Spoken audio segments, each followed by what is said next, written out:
이 시간 하나님께서 우리에게 주시는 말씀은 마가복음 3장 1절로 6절까지입니다. 신약 성경 57면에 있습니다. 마가복음 3장 1절에서 6절까지의 말씀 제가 봉독해 드리겠습니다. 예수께서 다시 회당에 들어가시니 한쪽 손 마른 사람이 거기 있는지라 사람들이 예수를 고발하려 하여 안식일에 그 사람을 고치시는가 주시하고 있거늘 예수께서 손 마른 사람에게 이르시되 한가운데에 일어서라 하시고 그들에게 이르시되 안식일에 선을 행하는 것과 악을 행하는 것 생명을 구하는 것과 죽이는 것 어느 것이 옳으냐 하시니 그들이 잠잠하거늘 그들의 마음이 완악함을 탄식하사 노하심으로 그들을 둘러보시고 그 사람에게 이르시되 내 손을 내밀라 하시니 내밀매 그 손이 회복되었더라. 바리새인들이 나가서 곧 헤롯 당과 함께 어떻게 하여 예수를 죽일까 의논하니라. 아멘. 오늘 말씀을 생각하면서 한번 따라하겠습니다. 한가운데 일어서서 주님께 손을 내밀겠습니다. 큰 유원지나 이 놀이공원에 가보면 번지 점프라는 놀이가 있습니다. 이 번지 점프는 참 밑에서 보면 너무 아찔한데 위에서 그 아찔한 높이에서 뛰어내린다는 것은 참으로 보통의 강심장으로는 뛰어내릴 수가 없습니다. 그래서 번지 점프 할 때 세 가지 요령이 있다고 하는데요. 첫 번째로 계산하지 말고 또 그 다음에 아래로 보지 말고 생명줄을 믿고 뛰어내리라는 것입니다. 여러분 번지 점프 저도 좀 시도하고 싶었는데 저희 집사람이 말려서 못했는데요. 그 작은 밧줄에 의지해서 뛰어내린다는 것은 결코 쉽지 않은 결단일 것입니다. 그런데 신앙의 자세도 이와 같은 것이다라고 할 수 있습니다. 번지점프 내리기 전에 막 거기 앞에까지 갈 때 덜덜덜덜 떨고 그 자리에 서잖아요, 그죠? 그 다음에 뛰어내릴 때는 정말 그 밧줄을 의지하고 그 하나만 믿고 뛰어내리는 거예요. 우리도 하나님께서 눈에 보이지 않고 잡히진 않지만은 하나님께서 나오라 하고 일어서라고 하고 손을 내밀라 할 때에 믿음의 결단이 없으면은 우리는 믿음의 역사를 일으킬 수도 없고 체험할 수도 없게 되는 것입니다. 그런데 사실은 우리가 이러한 믿음에 드러내는 것, 우리가 과감하게 행동하는 것, 이것이 세월이 지나면서 굉장히 우리가 수동적으로 지금 바뀌고 있다는 것을 알 수가 있습니다. 과거 신앙의 열심을 가졌던 세대인 70년대, 80년대, 90년대 초반에 신앙의 열정을 생각하면은 그 어른들은 지금 바라보면 신앙의 열정이 굉장히 부족하고 또 과거의 신앙에 비해서 만족함이 없는 것을 말씀하는 분들이 있습니다. 더군다나 요즘같이 코로나가 심하다 보니까 요즘 우리나라 사람들 마스크 벗으라고 해도 잘 안 벗어요. 자꾸만 가리고 또 가리는 것이 내 얼굴만 가리는 것이 아니라 내 삶의 모습도 가리고 신앙의 모습도 가리는 그런 일들까지도 벌어지고 있다라는 것에 이 신앙을 온전히 드러내고 하나님께 맡기는 정말 번지점프처럼 하나님께 온전히 뛰어드는 그 열정의 신앙이 부족한 것을 볼 수가 있습니다. 그래서 최근 많은 분들이 현재의 신앙보다는 과거의 내 신앙이 어땠지 하는 그런 과거적인 신앙을 이야기하는 분들이 많이 있습니다. 그래서 내가 주일학교 때는 열심히 일했는데 찬양대도 하고 교사도 하고 또 모든 공적인 예배 열심히 드리고 새벽기도 또 심야기도 금식기도까지 내가 열심히 했다 뭐 이렇게 말씀하는 분들이 많이 있습니다. 근데 중요한 것은 현재의 신앙의 열정이 세고 현장의 신앙의 믿음의 결단이 있어야 된다는 거죠. 어쨌든 이 손 마른 사람은 예수님을 만나서 치유되는 그런 역사가 일어나는데요. 오늘 말씀에서 손이 말랐다는 것은 오늘 등장하는 또 다른 사람 바리새인 부류와 비교하고 있습니다. 이 손 마른 사람과 같이 하나님께서 이 예수님께서 이 치유하신 이적을 보이신 것은 너희들이 진짜로 손 마른 사람이다라는 거죠.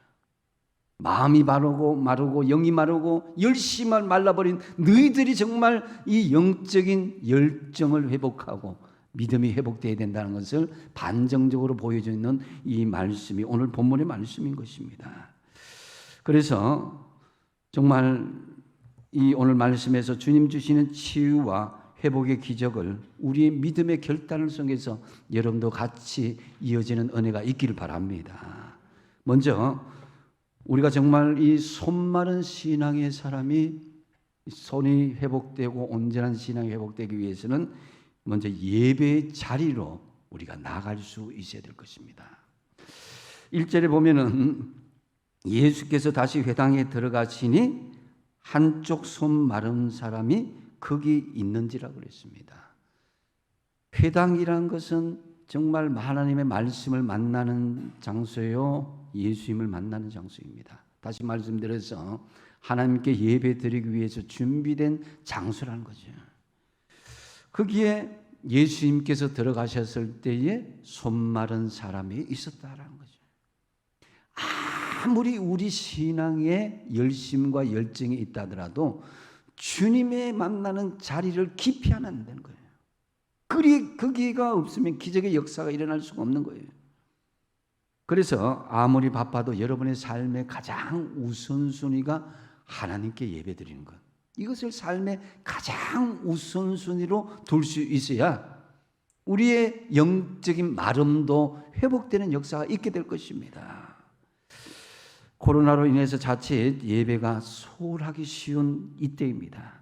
그렇기 때문에 내 삶의 우선순위가 나는 하나님께 예배드리는 것을 가장 우선순위로 내 스케줄을 잡을 수 있어야 돼요. 시편 50편 5절 말씀에 하나님께서 말씀하십니다. 이르시되 나의 성도들을 내 앞에 모으라 그랬습니다. 왜 모으느냐?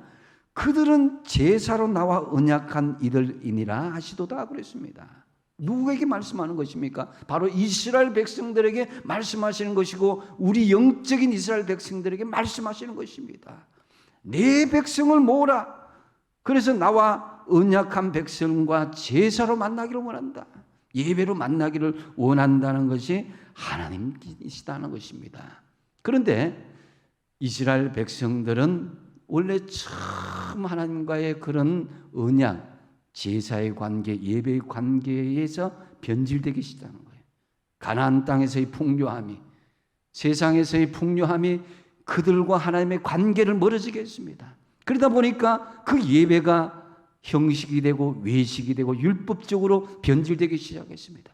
그래서 시편 50편 6절 5절 그 뒤에 그 다음 절에 보면은 하나님은 그는 심판장이시노다. 너희들이 정말 제대로 하나님 앞에 예배를 드리고 있는지를 심판하시겠다는 거죠. 그래서 이스라엘 백성들을 소환하시고 그들에게 심판하고자 하는 이유가 뭡니까? 바로 형식주의와 율법주의를 심판하고자 했던 것입니다. 오늘 말씀에서 등장하는 바로 바리새인들을 향해서 말씀하신 내용이 바로 손 마른 자요, 내가 너희들에게 심판자가 되신다는 말씀이기도 합니다. 그래서 시편 50편 전체를 보면은 우리가 하나님 앞에 진정성 있는 예배가 되기 위해서는 정말 그 마음에 무엇이 있어야 되느냐?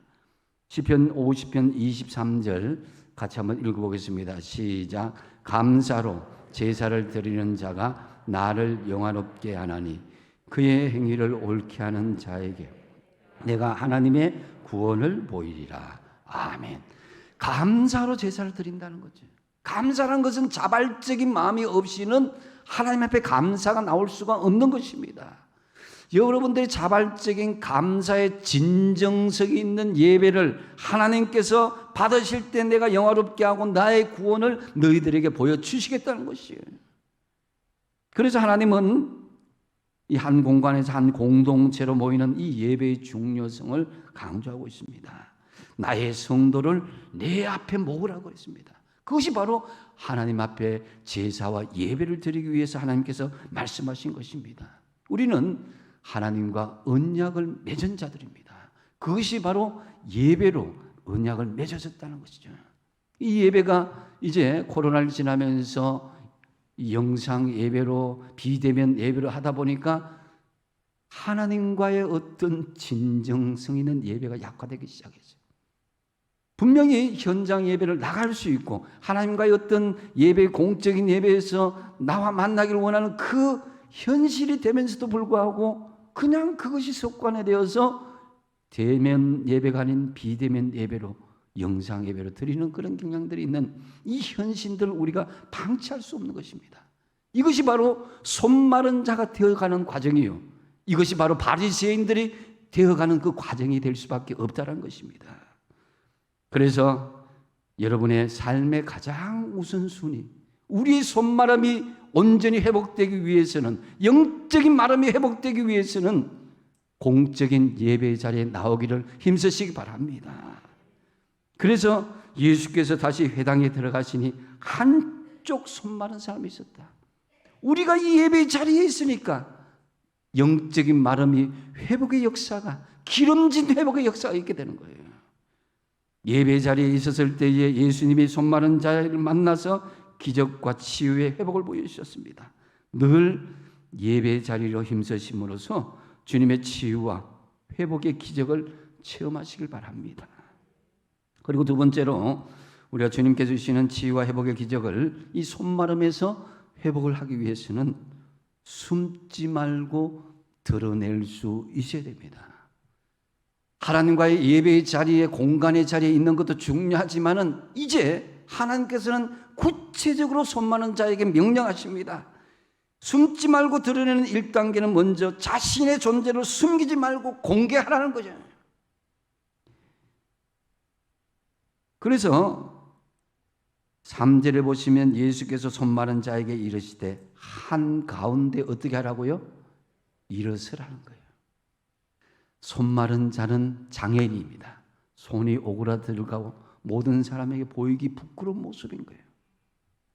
그렇기 때문에 모든 사람들이 있는 공개적인 회중의 자리에 가운데에 선다는 것은 굉장히 심오한 결단이 있어야 가능하십니다.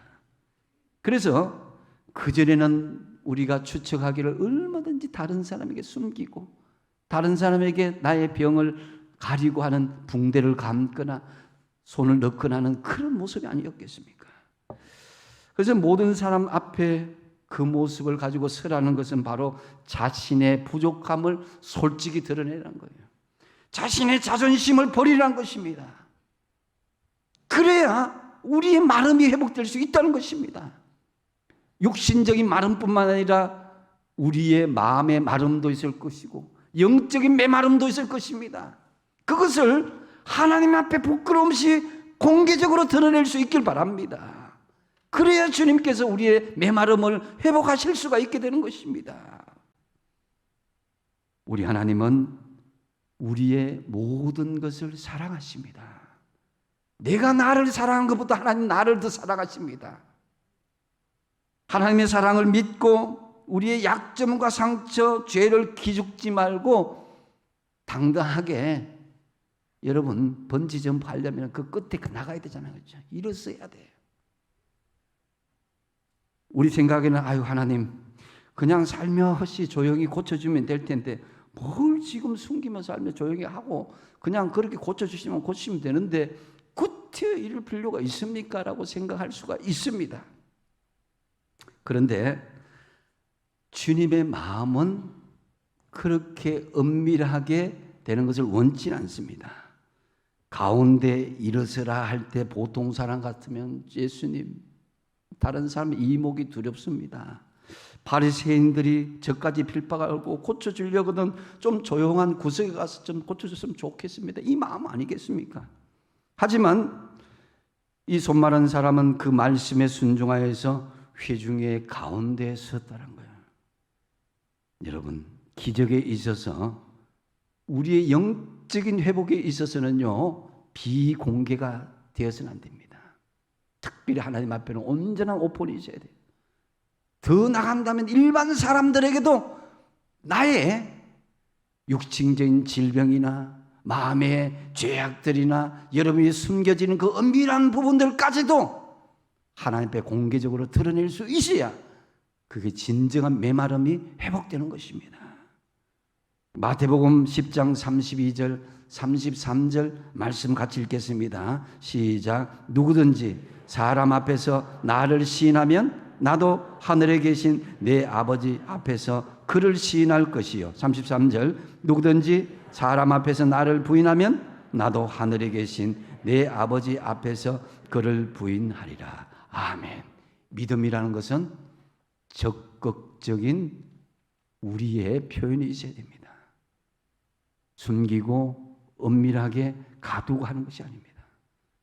우리 주님은 나를 통해서 그 복음들이 가정과 민족과 세계 열방까지 흘러가는 거예요. 우리가 아까도 장로님이 우리 믿음이 선한 영향이 끼치게 해달라는데 우리 주님은 이 선한 영향력이 은밀하게 해서는 우리가 드러날 수가 없게 되잖아요.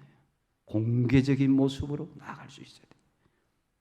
자, 어느 날 시몬의 집에 예수님을 초대했습니다. 그 제자들과 함께.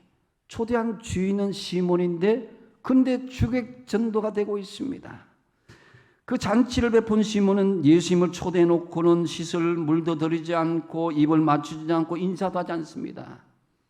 그저 남들이 나를 어떻게 생각할까 눈치를 보면서 멀찍이 한 발짝 뒤로 구경꾼처럼 구경하고 있는 거예요. 왜냐? 다른 사람이 죄인들이 세리들이 자기 집에 들어왔다 하면은 자기를 비판할까 싶어서.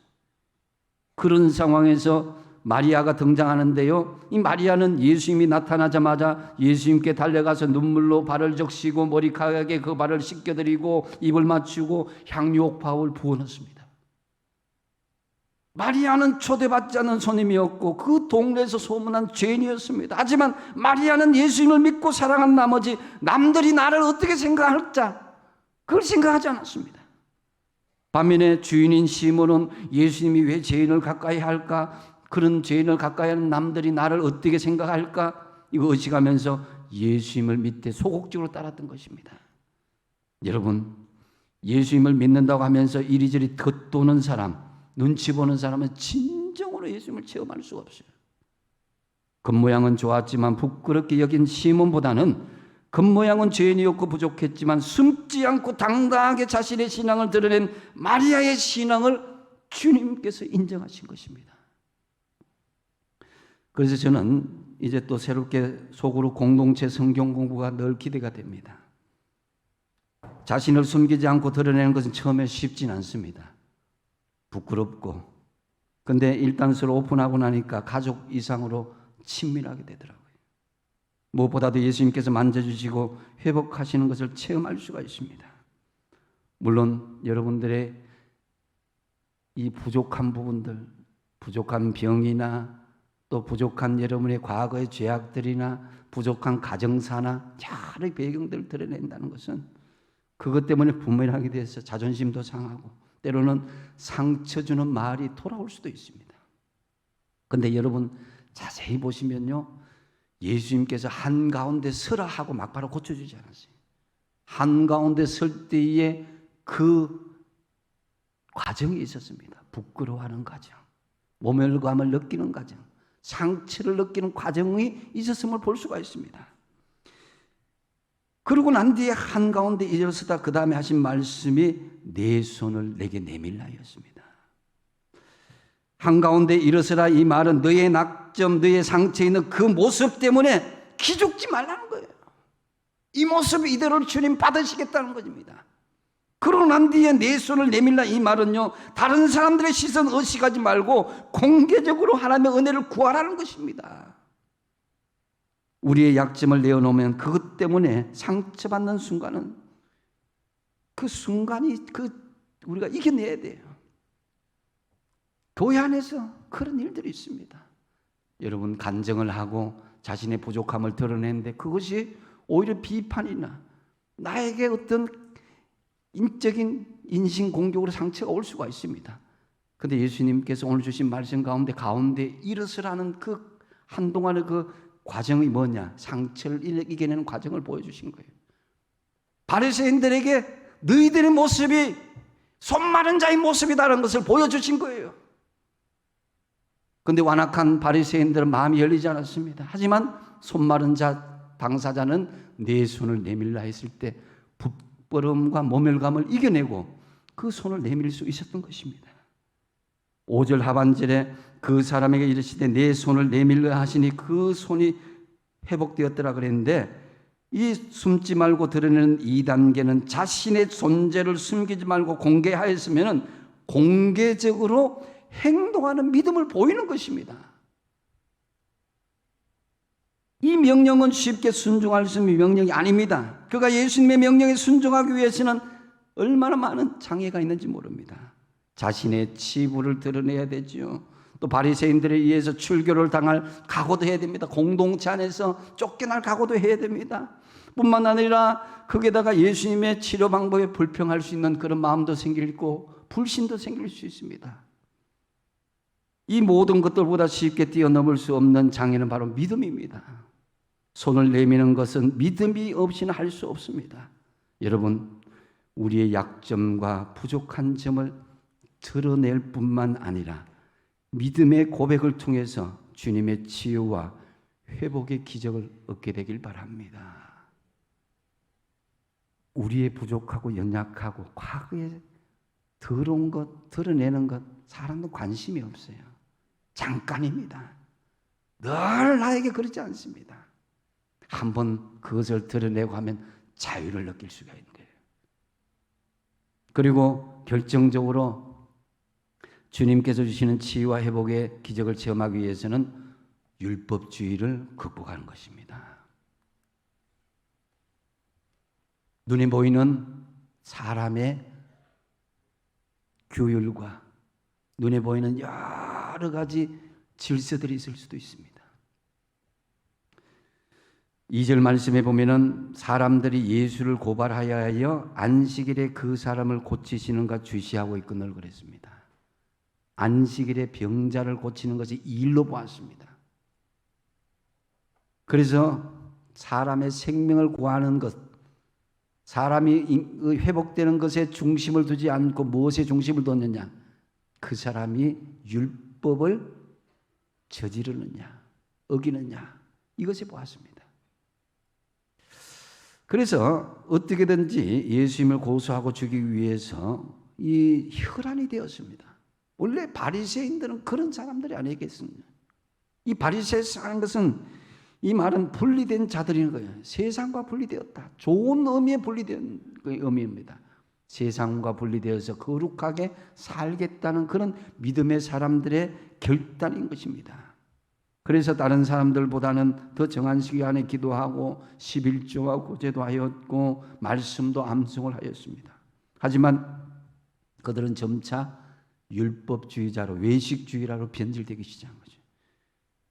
우리 신앙이 이 코로나를 겪으면서 나도 모르게 외식주의자로, 율법주의자로, 형식으로 바뀐 부분이 없는지를 한번 되돌아볼 수 있어야 됩니다. 내가 안 그랬는데. 지금 세상은 나와 생각이 다른 사람들을 판단하고 분석하고 고발하는 세상입니다. 분리하는 세상이 되고 말았습니다. 우리에게도 이런 모습이 있지 않은지. 그래서 사람들이 나와 같지 않다고 정죄하고 그 사람을 우리 공동체에서 분리해버리고 그런 일들이 있어서는 안 됩니다.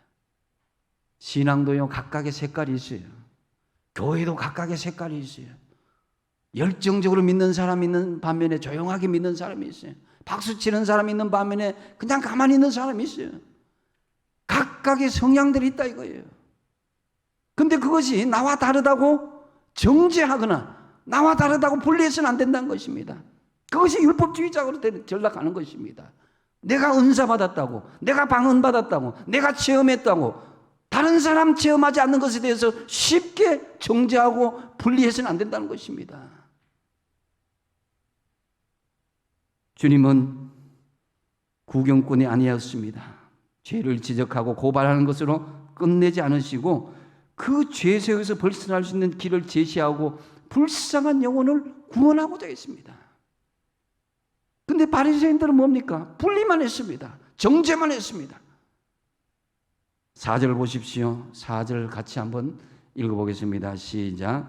그들에게 이르시되 안식일에 선을 행하는 것과 악을 행하는 것, 생명을 구하는 것과 죽이는 것 어느 것이 옳으냐 하시니 그들이 잠잠하거늘. 안식일에 악을 행하여서 생명을 죽이는 것보다도 안식일에 선을 행하여서 그것이 일일지라도 생명을 구하는 것이 옳지 않냐고 주님께서 말씀하시는 거예요.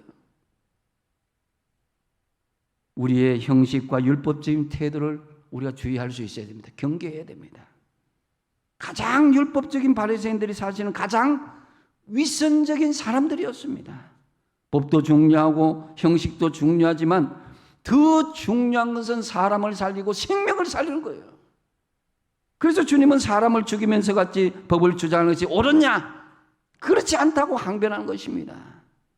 사실 바리새인들은 자신들이 가진 율법관에도 자신이 없을 뿐만 아니라 진리에 대해서도 무기력한 그런 사람들이었습니다. 왜냐? 4절 하반절에 그들이 잠잠하거늘 그랬거든요.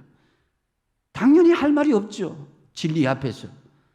5절 상반절에 보면 그러면서도 그들의 마음이 완악함을 단식하사 노하심으로 그들을 둘러보셨다 그랬습니다. 마음이 움직이지 않는다는 거예요. 마음이 완악하다는 것은 잘못을 알면서도 회개치 않는다는 것입니다. 여러분 이때 만약에 하나님의 말씀을 온전히 영접하고 회개하면 마음이 부드러워지고 성령이 임하게 될 줄로 믿습니다. 이 단계를 우리가 놓치지 말아야 되는 거예요. 그래서 에베소서 4장 18절은 같이 한번 읽어보겠습니다. 시작. 그들의 총명이 어두워지고 그들 가운데 있는 무지함과 그들의 마음이 굳어짐으로 말미암아 하나님의 생명책에서 떠나 있도다 그랬습니다. 하나님의 말씀을 들었을 때에 여전히 회개치 않고 완악한 마음을 가진 사람은 생명에서 떠날 수밖에 없다라는 말씀입니다. 그렇기 때문에 하나님의 말씀을 들었을 때 우리는 겸손히 회개하고 주님의 말씀을 영접할 수 있어야 되는 거예요. 이사야서 1장 18절에 하나님께서 답답해서 이야기합니다. 야, 우리가 서로 변론해보자. 너희 죄가 주홍 같을지라도 눈과 같이 이어질 것이요 진홍같이 붉을지라도 양철같이 희게 되리라. 내가 너희들에게 용서하지 못할 죄가 어디 있는지 한번 이야기해보자는 거예요. 왜 이야기를 못하는 거냐고요. 왜 털어내지 못하는다는 거예요. 이사야서 44장 22절 아울러 이 말씀하십니다. 내가 내 허물을 빽빽한 구름같이 내 죄를 안개같이 없이 하였는데 너는 내게로 돌아오라. 내가 너를 구속하였다고 그랬습니다. 하나님은 우리에게 죄의 문제를 네 스스로 해결하라 그러지 않습니다. 죄를 인정하고 내 앞에 내어놓으라 그런 거예요. 그러면 하나님께서 친히 회복하여 주시겠다. 그러므로 죄를 인정하고 하나님 앞에 꺼내놓기만 하면은 예수 그리스도의 보혈로 깨끗하게 씻어주시고 회복하여 주시면 믿으시기 바랍니다. 그런데 바리새인들은 잠잠히 입을 다물어 버리고 말았습니다. 죄를 인정하지 않을 뿐만 아니라 오히려 예수님을 배척했습니다. 여러분 우리는 성령께서 우리 마음의 죄를 깨닫게 해주실 때에 주저해서는 안 됩니다. 왜냐하면 성령께서 우리의 죄를 깨닫게 하신 이유는 우리의 죄를 용서하시기 위해서 그것을 깨우쳐 주신 거예요. 그러므로 죄가 생각났을 때 두려워하지도 마시고 잠잠하지도 마시고 하나님의 은혜와 사랑을 믿고 기꺼이 인정하고 고백하시기 바랍니다. 그럼 하나님께서 저와 여러분의 모든 죄악을 주님의 보혈로 씻어주신다는 거예요. 야, 내가 너 죄를 용서해 주지 못할 죄가 어디 있는지 한번 변론해 보자. 얼마나 답답해서 하나님께서 그 말씀하시겠습니까? 근데 6절 말씀에 보면 바리새인들이 나가서 완악해지니까 헤롯 왕과 함께 어떠가 해서 예수를 죽일까 의논하였다고 그랬습니다. 그들은 그냥 회당을 나간 것이 아니라 화가 머리 끝까지 나왔어요. 같은 말씀 중에 같은 상황 중에 누가복음 6장 11절에 보면 이 상황을 이렇게 이야기합니다. 그들의 노기가 가득하여서 예수를 어떻게 할까 서로 의논하니라 그랬습니다. 여기 노기에 해당하는 헬라어 아노이아라는 말은 이 감각과 이성을 잃어버린 미친 상태를 이야기하는 거예요. 정신이 나간 상태를 이야기해요. 예수님의 행동을 목격한 그들은 이성을 잃어버리고 예수님을 죽이고자 그렇게 덤비는 것을 볼 수가 있습니다. 그것도 헤롯 땅, 결코 야합하지 말아야 될 그런 사람들과 야합을 해서 예수님을 죽이고자 하는 그런 엄청난 일을 저지르고자 하는 것을 볼 수가 있습니다. 여러분, 이들이 왜 그러한 악한 단계로 점점 가고 있는 것입니까? 그것은 바로 율법의 권위가 떨어지고 그들의 기득권이 이제 다 없어질까 싶어서 그렇습니다. 여러분, 우리의 율법적인 행위 하나님 보시기엔 아무것도 아닙니다. 우리가 가진 기득권, 물질, 명예, 권세 하나님 거둬가시면 아무것도 아닙니다. 내 것이라고 생각하니까 그렇습니다. 내가 지킨다고 생각하니까 그렇습니다.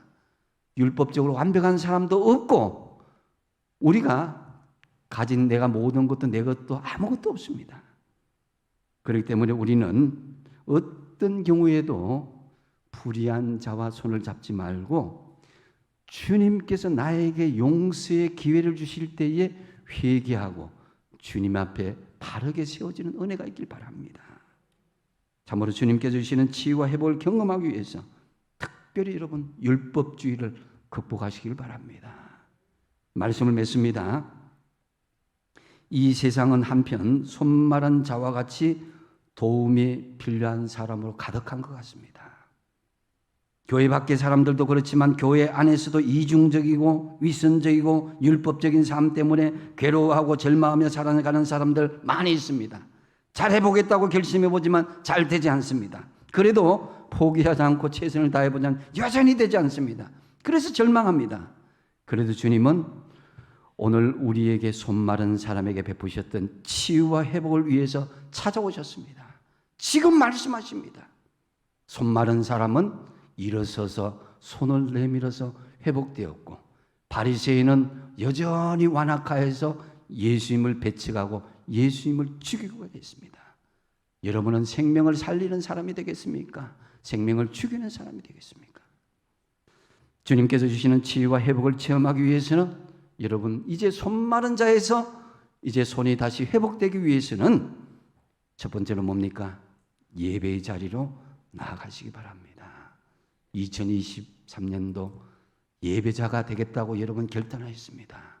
삶의 최우선순위가 하나님 예배의 자리로 나아가는 것을 삼으시기 바랍니다. 두 번째로 뭡니까? 숨지 말고 드러내시기 바랍니다. 자신의 존재를 숨기지 말고 낱낱이 공개하십시오. 그 다음에 공개하는 것을 부족합니다. 공개적으로 행동하는 믿음을 보여야 됩니다. 손을 내밀어야 돼요. 그래서 여러분 결정적으로 또 한 가지는 율법주의를 극복하는 것입니다. 우리의 위선과 외식주의적인 율법주의, 기득권을 내려놓으십시오. 그거 내 깐입니다. 하나님께서 잠시 이 땅에서 살아가는 동안 내게 맡겨주신 것일 뿐입니다. 참으로 우리의 손마른 신앙이 주님께서 주시는 온전한 치유와 회복의 기적을 통해서 여러분의 은혜가 풍성하게 임하는 저와 여러분의 삶이 되시기 바랍니다. 기도하겠습니다.